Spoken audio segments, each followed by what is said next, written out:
صاحب یہ بتائیے گنڈاپور کی آج ملاقات ہوئی ہے، ملاقات کوئی اس پہ بات چیت ہوئی ہے اور یہ کہا جا رہا ہے کہ علی امین گنڈاپور اور بانی پی ٹی آئی کے جو جلسہ ہوا ہے کے پی کے منہ سے والے سے کچھ اختلافات ہوئے ہیں، وہاں پر بات چیت ایسی ہے؟ نہیں ایسی بات نہیں ہے. دیکھیے خان صاحب نے ہدایات دی ہیں آئندہ کے لیے. وہ میں ابھی پارلیمانی پارٹی کی ہماری میٹنگ ہے، وہاں میں جا کے بات کروں گا.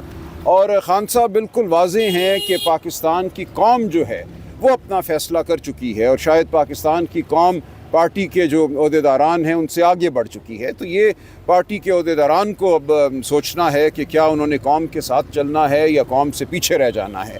تو یہ بات پارٹی کے ہر عہدیدار کے لیے ہے، اور جو ہماری پارلیمانی پارٹی کے معزز اراکین ہیں ان کے لیے بھی ہے. اور خان صاحب بڑے واضح ہیں کہ ہماری پارلیمانی پارٹیوں نے اور ہمارے عہدیداران نے ہی اس تحریک کو آگے لے کر چلنا ہے، اور وہ ان کے ساتھ کھڑی ہیں. سلمان صاحب جو جلسہ ہوا ہے اس پہ خان صاحب نے احترام کا اظہار کیا.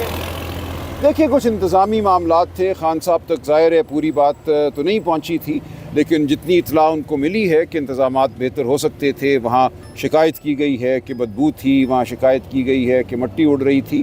تو یہ ظاہر ہے انتظامی نوعیت کے معاملات ہیں. اس حوالے سے خان صاحب ابھی بات کر رہے ہیں، بہنیں ابھی اندر ہیں، ان سے تفصیلی گفتگو ان کی ہو رہی ہے. تو یہ انہوں نے ضرور کہا ہے کہ انتظامات بہتر ہو سکتے ہیں.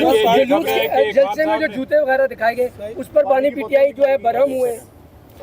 نہیں دیکھیں، یہ کچھ لوگوں نے اگر ایسا کیا ہے تو یہی اسی تناظر میں خان صاحب نے کہا نا کہ ہم نے قوم کی نبض کو سمجھنا ہے. قوم اگر آگے نکل گئی ہے تو ہمیں قوم کا ساتھ دینا ہے، ہم قوم سے پیچھے نہیں رہ سکتے. سلمان صاحب خبریں یہ بھی ہے کہ عمران خان صاحب نے کہا ہے کہ اگر علی امین گنڈاپور صاحب سنبھال نہیں سکتے صوبائی معاملات تو ان کو کرسی چھوڑ دینی چاہیے. اور علی امین خان کے متعلق بھی انہوں نے کہا کہ ان کو سیاسی معاملات میں پارٹی امور میں اثر انداز نہیں ہونا چاہیے.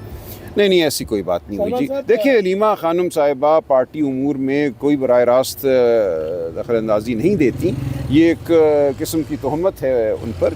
وہ ایک بات کرتی ہیں، خان صاحب کا پیغام جو ہے وہ بڑی وضاحت سے اور کسی ہچکچاہٹ کے بغیر وہ بیان کرتی ہیں. اس لیے پاکستان کی عوام ان پر اعتبار کرتی ہے، ان کی بات کو سنتی ہے. تو یہ ان کا رول ہے جو ادا کر رہی ہیں، اور یہ ایک تاریخی رول ہے.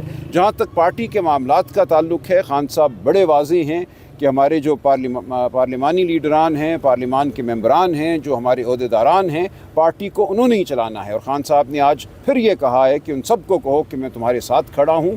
پارٹی کا وجود جو ہے وہ ظاہر ہے انہی عہدیداران کے ذریعے ہے، انہی پارلیمنٹری لیڈران کے ذریعے ہے، لیکن ان سب پہ بھی اب یہ ذمہ داری ہے کہ وہ قوم کے ساتھ چلیں، قوم سے پیچھے نہ رہ جائیں. اس کا مطلب ہے خان صاحب جلسے پر مطمئن نہیں تھے.